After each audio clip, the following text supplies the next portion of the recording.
Assalamualaikum. Altın eşki abunatçıları. Yaxşımızda, callımızda ilə büyük Xuda xalasa növbətdəyik.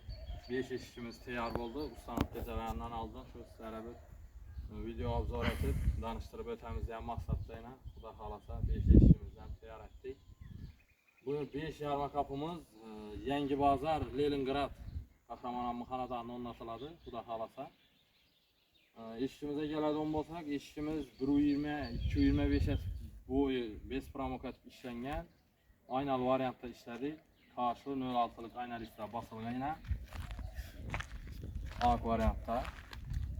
Eşkimiz Corona Svet 0.8'likdə işlənən, kümüs Svetlə bərabər işlənən. Kullaplarım kalın kullapdan, 3 kullapdan işlənən. Həm yurttaşda yenə bir yerinə əhəmiyyət verəsə, korobkası üzünü Svetindən çıxadı, laminat basıladı. Presa kısılıp arka həngi hem yeri üzünü Svetindən çıxadı. Niçki Svetdə buyuradan bolsanızda AK dolamı, karışma dolamı şu üzünü Svetindən çıxadı. Hem yenə bir нәрsə kalınlığı 5,5 sm kalınlıqda işlənən, zamokları 5 kilitli yaxşı zamok 280.000-300.000 som ətrafında onlatıb bərəmiz zamoklarını şunun içində.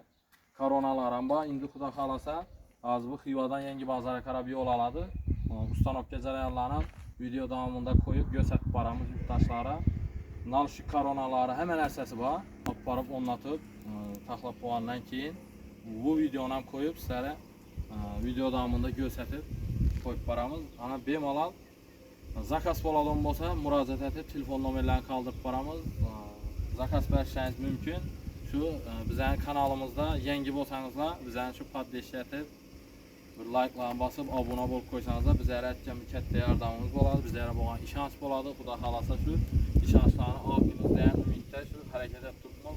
Bunlar hem yaxşı nərsələrini çıxarıb sizlərə şu yurtumuza, elimizə təvsiyə edib baramız. Bizlərin çıxarğan video şu mənfəətli olsa bizə bundan minnətdarımız. Həmənənizə kəttə rəhmət. Videolar davamında görüşünəcə sağ aman bolasınlar.